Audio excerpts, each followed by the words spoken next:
स्वयं प्रकाश जी द्वारा रचित नेताजी का चश्मा, एक और नई कहानी, चैप्टर 4। आइए समझते हैं इस कहानी में क्या है। नमस्कार, मैं अंकित कुमार द्विवेदी। आप जुड़ चुके हैं आईसीसी कनेक्ट के साथ और हम स्टार्ट करने वाले हैं आज फिर एक बहुत बेहतरीन सी कहानी जिसे आप देखेंगे और पूरी कहानी को मैं बहुत ही कम शब्दों में आपको बता दूंगा। ठीक है, आइए। तो स्वयं प्रकाश जी ने इस कहानी को लिखा है। क्लियर? चलिए आते हैं कहानी पर। तो कहानी का शीर्षक ही आप लोगों को पता चल चुका है। कहानी का शीर्षक है नेताजी का चश्मा। पूरी कहानी तो मैं आपको पढ़ के नहीं बताऊंगा क्योंकि काफी समय लग जाएगा, बट मैं इस कहानी को एकदम समराइज करके आपको छोटे उसमें बता देता हूं। होता क्या है कि एक हवलदार साहब होते हैं इस कहानी में। एक हवलदार साहब होते हैं जिनको कंपनी के सिलसिले में, कंपनी के काम के सिलसिले में हर 15 दिन में एक कस्बे से गुजरना होता है। ठीक है, कस्बा बहुत बड़ा नहीं होता है, छोटा सा होता है, जैसे गांव है तो वैसे ही एक कस्बा होता है। वहां से उनको हर 15 दिन में काम के चक्कर में जाना पड़ता है। ठीक है, अब देखो, जहां कुछ मकान हैं और बाजार कहा जा सके ऐसे कुछ बाजार थे। ठीक है, कस्बे में एक लड़कों का स्कूल, एक लड़कियों का स्कूल, सीमेंट का छोटा सा कारखाना, ठीक है, 2 ओपन एयर सिनेमा घर और 2 नगर पालिकाएं थी। बड़ी छोटे कस्बे हैं भाई। क्लियर? अब देखना इसमें होता क्या है, बड़ी मार्मिक स्टोरी है। इसमें होता क्या है, सड़कें पक्की करवा दी गई थी, ठीक है, पेशाब घर बनवाए गए थे, कबूतर छतरी बनवा दी गई थी, कभी सम्मेलन करवा दिया गया था। तो इस प्रकार क्या होता है, इसी प्रकार नगर पालिका के किसी उत्साही बोर्ड वाले ने या बोर्ड मेंबर ने या प्रशासनिक अधिकारी ने क्या किया, एक बार शहर के मुख्य बाजार पर क्या लगवा दिया, नेता सुभाष चंद्र बोस जी की संगमरमर की एक प्रतिमा लगवा दी। ठीक, क्या लगवा दी, नेताजी सुभाष चंद्र बोस की एक संगमरमर की प्रतिमा कहां लगवा दी, शहर के चौराहे पर लगवा दी। ठीक, अब देखो यह कहानी उसी प्रतिमा के बारे में है। ठीक है, और उस प्रतिमा के भी एक छोटे से हिस्से के बारे में है। समझना कहानी में क्या होता है बेटा, कहानी में क्या होता है,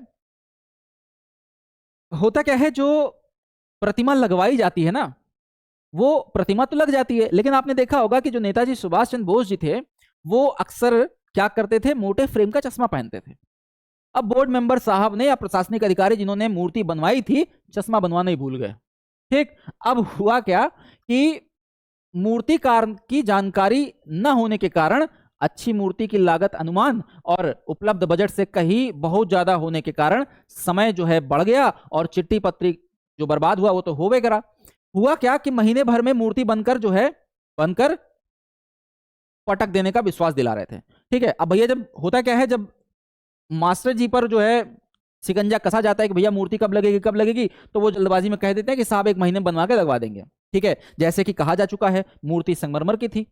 टोपी की नोक से कोट के दूसरे बटन तक कोई 2 फीट ऊंची मूर्ति थी। ठीक है, मतलब अप से डाउन तक 2 फीट की मूर्ति थी। नेताजी जो है एकदम सुंदर लग रहे थे।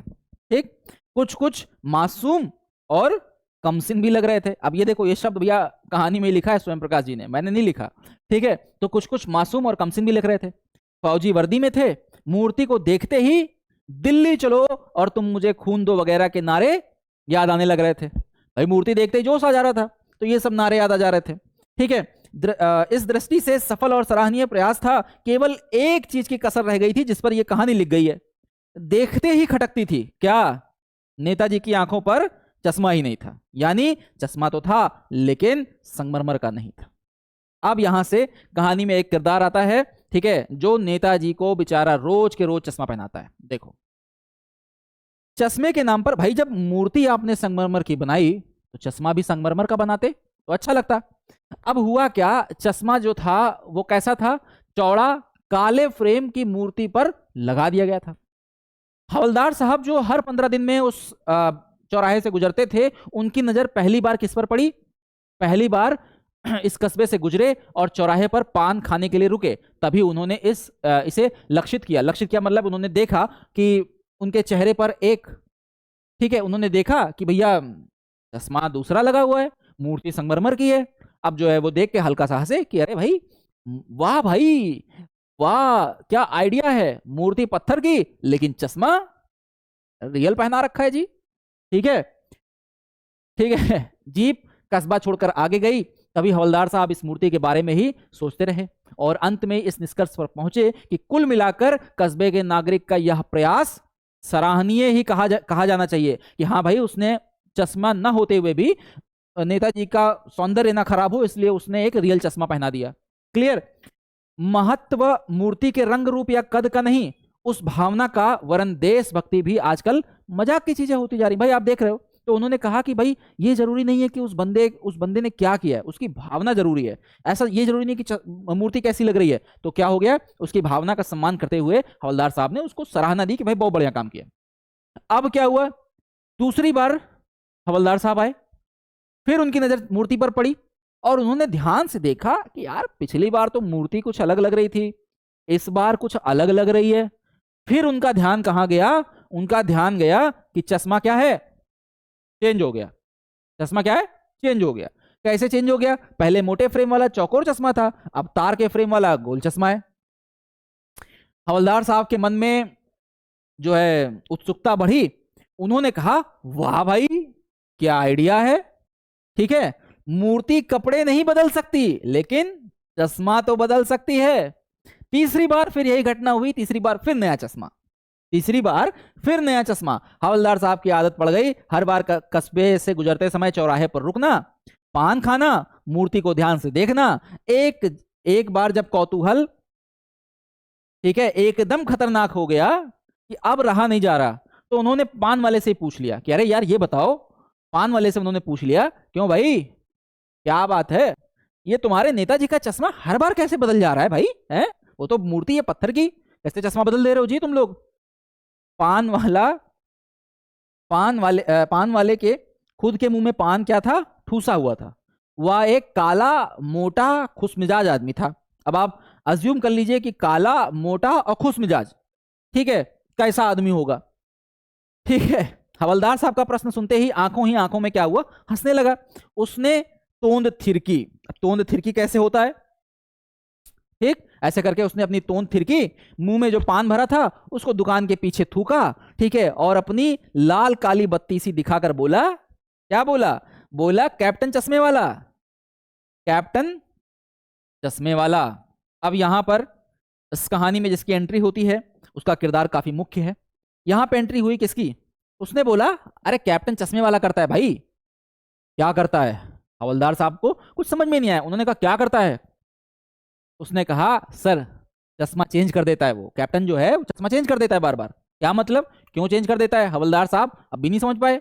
कोई ग्राहक आ गया समझो, उसको चौड़ा चौखट चाहिए, तो कैप्टन इधर से लाएगा, तो उसको मूर्ति वाला दे दिया, उधर दूसरा बिठा दिया।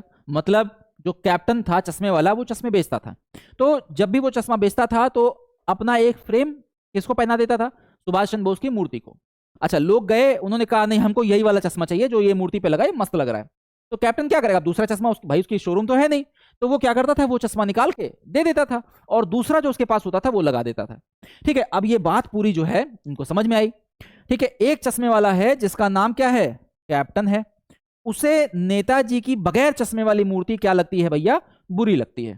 ठीक, बल्कि आहत करती है कि मानो चश्मे के बगैर नेताजी को असुविधा हो रही है। मतलब जो कैप्टन चश्मे वाला है वो ये फील करता है कि मूर्ति अगर चश्मा नहीं पहनी है तो सुभाष चंद्र बोस को तकलीफ हो रही होगी, हमें कुछ दिखाई नहीं पड़ रहा है।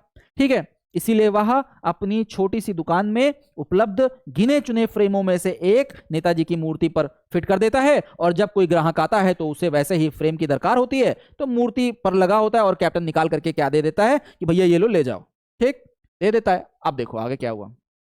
ठीक है, क्या करता है, अच्छा निकाल करके सुभाष चंद्र बोस की मूर्ति से क्षमा मांगता है और क्या करता है, ग्राहक को दे देता है। बाद में नेताजी को दूसरा फ्रेम लौटा देता है। वाह भाई वाह, क्या खूब आइडिया है। कौन कहता है, कौन कहता है, हवलदार साहब कहते हैं। अब देखो, लेकिन भाई एक बात अभी भी समझ में नहीं आई। हवलदार साहब ने पान वाले से फिर पूछा नेताजी का ओरिजिनल चश्मा कहां गया, कहां खो दिए तुम लोग ओरिजिनल चश्मा। ठीक है, पान वाला दूसरा पान मुंह में ठूस चुका था, दोपहर का समय था, दुकान पर भीड़ भाड़ अधिक नहीं थी। वह फिर आंखों से हंसा, उसने तोन थिरकी, कत्थे की डंडी फेंकी, पीछे मुड़कर उसने नीचे पीक थूकी और मुस्कुराता हुआ बोला, मामा अमा मास्टर बनाना भूल गया चश्मा। ठीक है, मास्टर चश्मा बनाना भूल गया।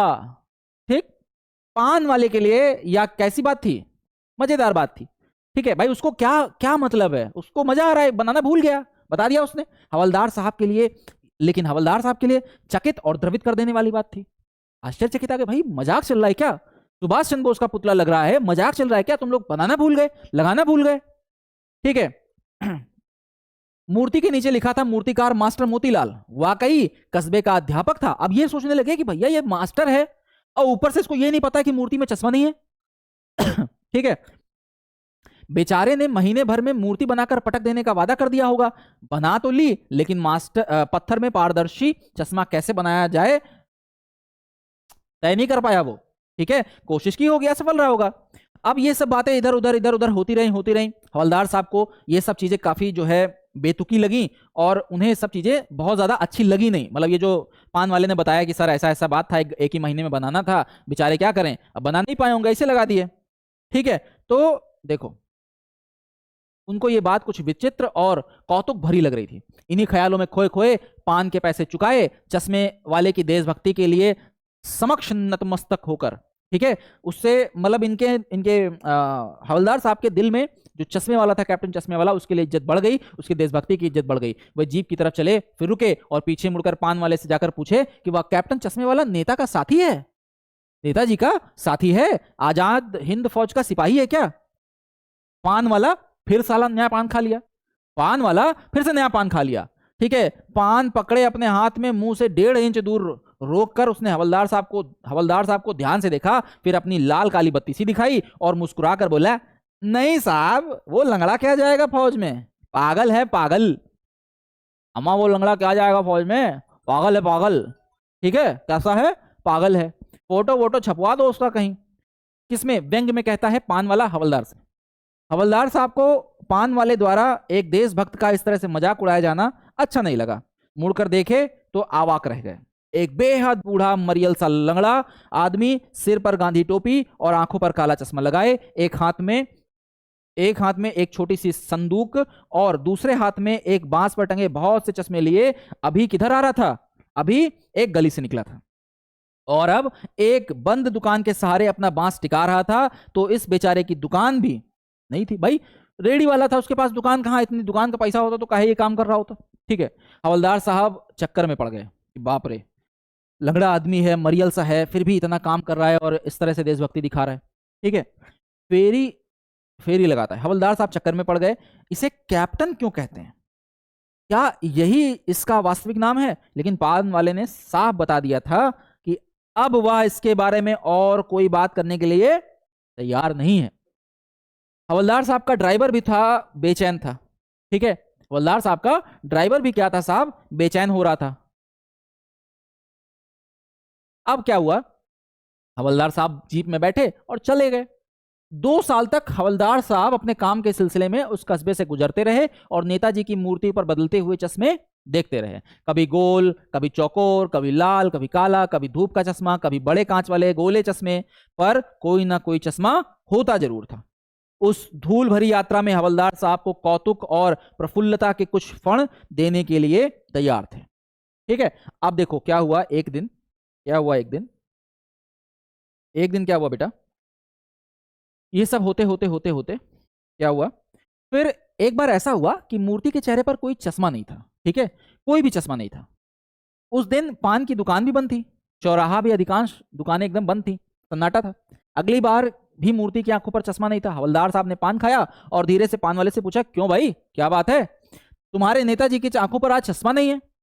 पान वाला उदास हो गया, उसने पीछे मुड़कर मुंह का पान थूका और सिर झुकाकर अपनी धोती के सिरे से आंख पोंछते हुए बोला, साहब कैप्टन मर गया, साहब कैप्टन मर गया। ठीक है, और बार बार सोचते क्या होगे उस कौम का जो अपने देश की खातिर घर गृहस्थी, जीवन, जवानी सब कुछ छोड़ चुका था।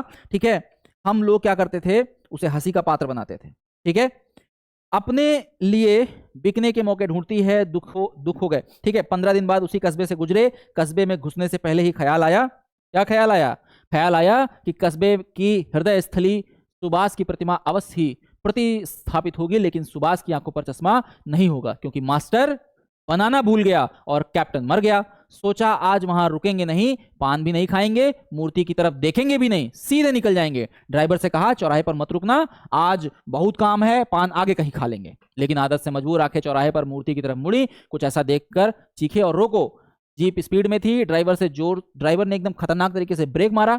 ठीक है, रास्ता चलते लोग देखने लगे। जीप रुकते रुकते हवलदार साहब जीप से कूदकर तेजी कदमों से मूर्ति की तरफ बढ़े और देखा कि क्या था उसके सामने जाकर अटेंशन में खड़े हो गए। मूर्ति की आंखों पर सतकंडे से बना छोटा सा चश्मा रखा हुआ था, जैसे बच्चे बना लेते हैं। हवलदार साहब भावुक हो गए और इतनी बात से उनकी आंखें भर आई। कुल मिलाकर ये जो पूरी कहानी है, इसमें एक व्यक्ति की देशभक्ति को दिखाया गया है। ठीक है, और बताया गया है कि हम अपनी मौलिकता को न छोड़ें, ठीक है, अपनी देशभक्ति को जारी रखें। तो इस प्रकार इस कहानी का अंत होता है। कहानी थोड़ी सी लंबी हो गई है, बड़ी कहानी थी, बट इसको एक बार समझिएगा, देखिएगा। जहां भी तकलीफ होती है कमेंट करके बताइएगा। तब तक के लिए जय हिंद, जय भारत।